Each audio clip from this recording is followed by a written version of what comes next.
বিসমিল্লাহির রহমানির রহিম। প্রিয় দেশবাসী এবং প্রবাসী ভাই বোনরা, আসসালামু আলাইকুম ওয়া রাহমাতুল্লাহি ওয়া বারাকাতুহু। যারা বিভিন্ন রাজনৈতিক দলে আবদ্ধ, এই ভিডিও তাদের জন্য নয়। যারা নিরপেক্ষ লোক, দেশপ্রেমিক লোক, তাদের কাছে আমার ভিডিও। আমার এই যে বক্তব্য, আমরা ভালো অবস্থায় নাই, খুব করুণ এবং খারাপ অবস্থায় আমাদের দিন অতিবাহিত হচ্ছে। এই ছাত্র আন্দোলন 10ই জুলাই থেকে লাগাতার আমি তাদের সমর্থন করেছি।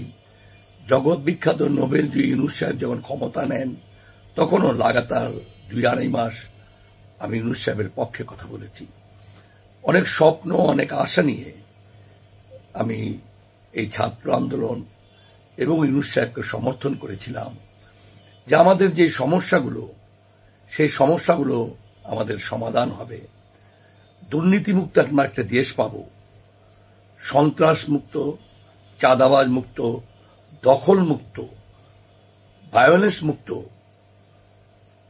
নিরাপদ একটি দেশ পাব। সেটাকে আমরা পেয়েছি। আজ মব করে, আওয়ামী ট্যাগ লাগিয়ে যেভাবে মানুষকে হত্যা করা হচ্ছে, যার তার বাড়িতে হামলা হচ্ছে, রাস্তায় ফেলে মানুষকে মারা হচ্ছে, এটা কোন দেশে আমরা আছি? পৃথিবীর ইতিহাসে এত অনিরাপদ দেশ বর্তমানে আর কোথাও আছে কিনা আমি জানি না। যেভাবে আমাদের দিন কাটছে, এটা হতে পারে না ভাই। এদেশের বর্তমান যারা জনগোষ্ঠী, এই পুরো জনগোষ্ঠীর দেখভালের দায়িত্ব হচ্ছে একটি সরকারের। আওয়ামী লীগের সময় যে অবস্থা ছিল, যে বিরোধী দলমতকে দমন করা, তাদের উপর অত্যাচার করা, এবং এখন তার থেকে বেশি অবস্থা হচ্ছে যে বিরোধী দলকে তো দমন করা হচ্ছেই, পাশাপাশি এই যে মব সৃষ্টি করে সাধারণ মানুষকে জিম্মি বানিয়ে টাকা পয়সা লুট করে নেওয়া, হত্যা করা, নির্যাতন করা, এটা কি পরিণতি হচ্ছে দেশের? এই ধরনের দেশকে আমরা চেয়েছিলাম। আজকে কথা বলার অধিকার নাই। আপনি আমি আজ সত্য কথা বলতে পারবো না, কারণ সত্য কথা বলতে গেলে আপনার আমার বাড়িতে আওয়ামী লীগের ট্যাগ লাগিয়ে আমাদেরকে হত্যা করা হবে। সেই পরিস্থিতিতে আমরা এসে উপস্থিত হয়েছি। আজকে এই যে বাংলাদেশের সকল নাগরিক রক্ষা করার দায়িত্ব হচ্ছে দেশের সরকারের। সে হোক জাতীয় পার্টি, হোক আওয়ামী লীগ, ভিন্ন মতাবলম্বী যারাই আছে, সবার রক্ষা করার দায়িত্ব এই সরকারের। যদি কারো কোনো অপরাধ থাকে, আইনগতভাবে তাকে অ্যারেস্ট করে তার নামে কেস দিয়ে তার বিচার করা হবে। তা তো হচ্ছে না। বিচারের নামে হচ্ছে প্রহসন। এই যে অ্যারেস্ট করা হচ্ছে, কাউকে জামিন দেওয়া হচ্ছে না। সরকারের নির্দেশে কাউকে জামিন দেওয়া হচ্ছে, সরকার নির্দেশ না দিলে কাউকে জামিন দেওয়া হচ্ছে না। মানবাধিকার লঙ্ঘন করা হচ্ছে। ভাই, এই দিন না, আরো দিন আসবে।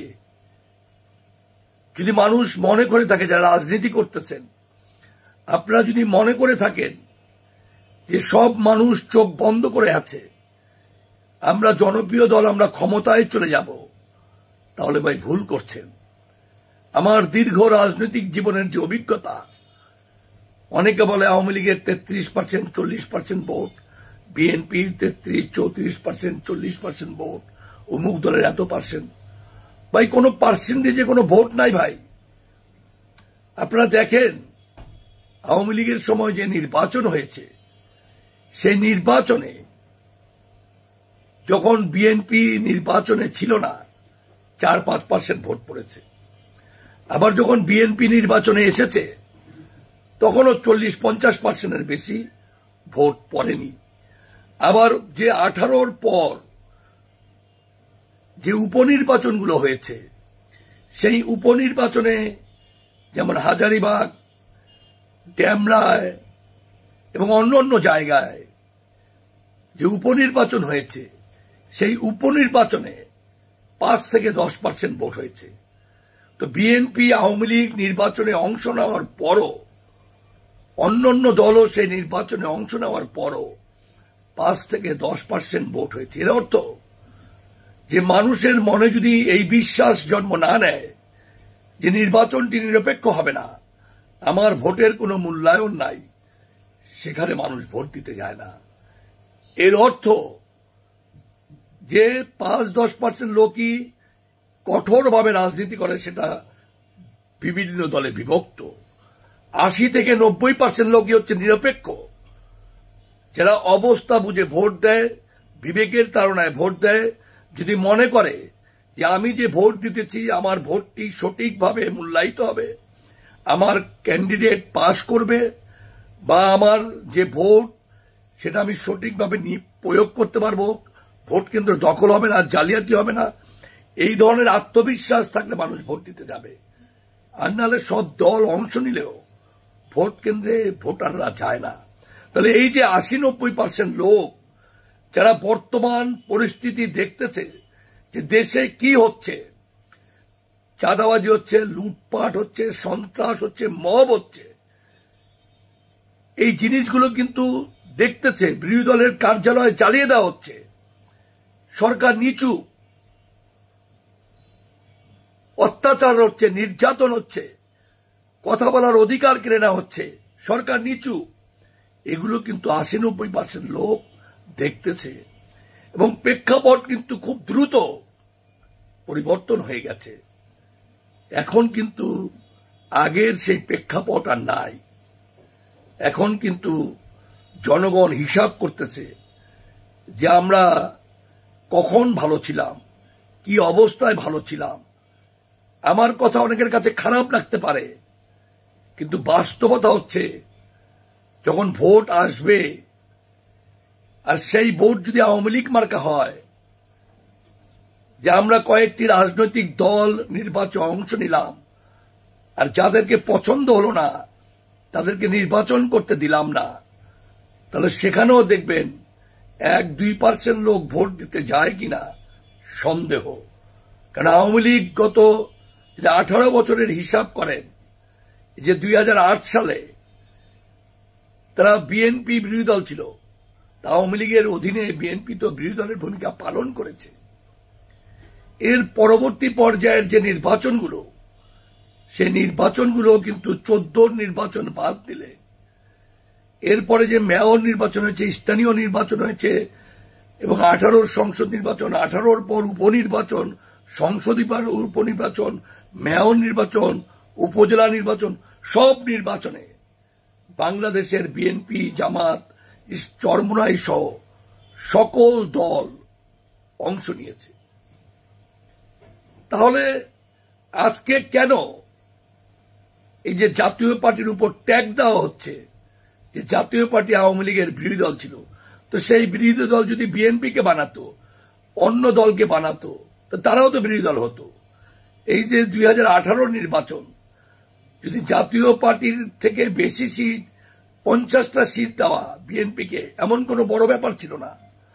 কিন্তু যারাই ক্ষমতায় থাকে তারা মনে করে সব সিট আমাদের লাগবে, 300 পুরা সিট আমাদের লাগবে। তো সেই নির্বাচনে যদি বিএনপিকে 50-60টা সিট দিয়ে দিত, বা 30টা সিটও যদি দিয়ে দিত, তাহলে কি বিএনপি বিরোধী দল হতো না?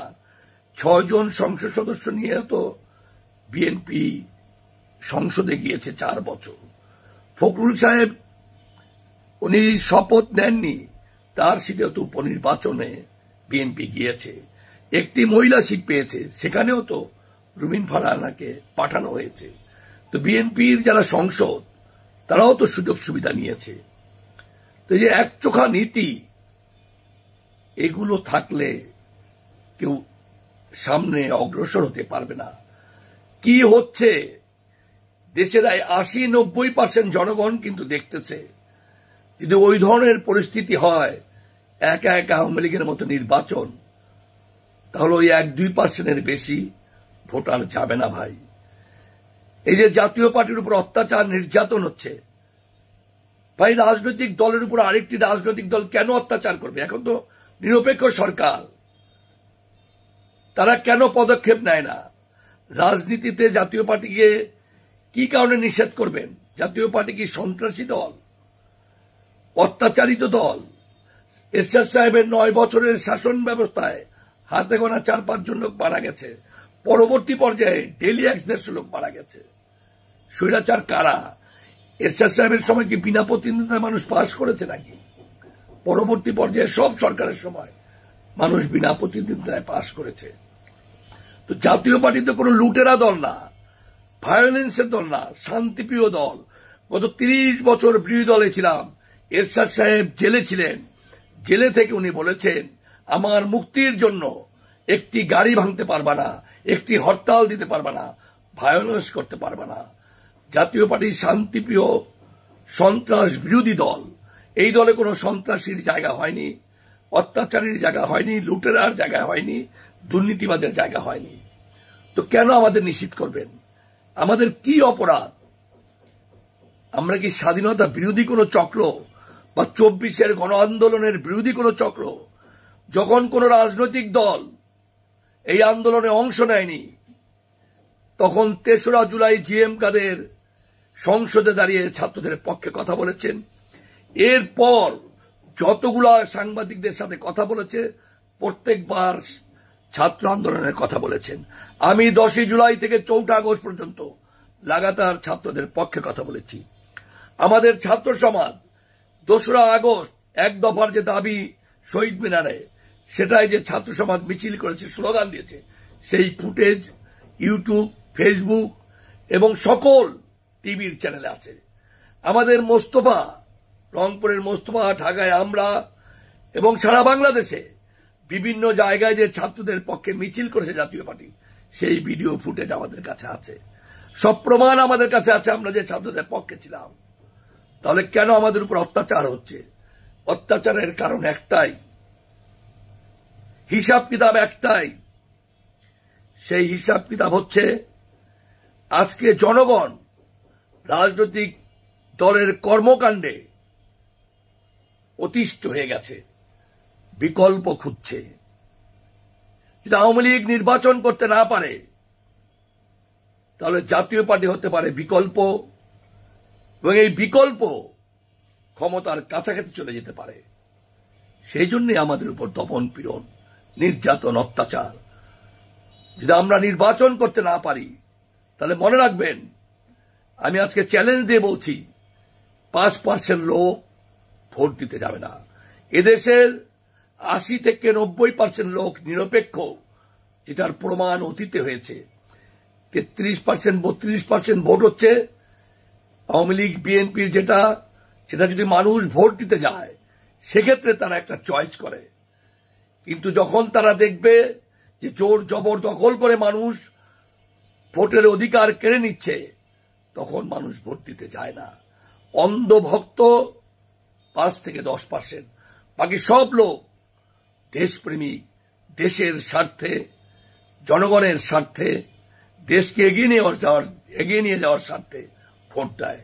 আজকে যা হচ্ছে, যেভাবে মানুষের অনিরাপত্তা, মব করে মানুষকে নির্যাতন করা হচ্ছে, লুটপাট করা হচ্ছে, দেশের অর্থনৈতিক অবস্থা ভঙ্গুর হয়ে গেছে, আইন শৃঙ্খলার চরম অবনতি, কোর্ট সরকারের নিয়ন্ত্রণে ইচ্ছা মতো জামিন দিচ্ছে, ইচ্ছা মতো জামিন দেয় না, যেভাবে অত্যাচার, নির্যাতন বিরোধী দলের উপর হচ্ছে, সেই পরিস্থিতি জনগণ দেখতেছে। জনগণ চুপ থাকবে না। আমি জাতীয় পার্টির সকল স্তরের নেতাকর্মী এবং দেশের সাধারণ মানুষদেরকে বলবো, নিরপেক্ষ মানুষদেরকে বলবো, ধৈর্য ধরুন। কিন্তু দেশের প্রয়োজনে আবার আমাদের রাস্তায় নামতে হবে, সেই আহ্বান জানিয়ে আমি শেষ করছি। আপনারা ভালো থাকবেন। আসসালামু আলাইকুম ওয়া রাহমাতুল্লাহি ওয়া বারাকাতুহু।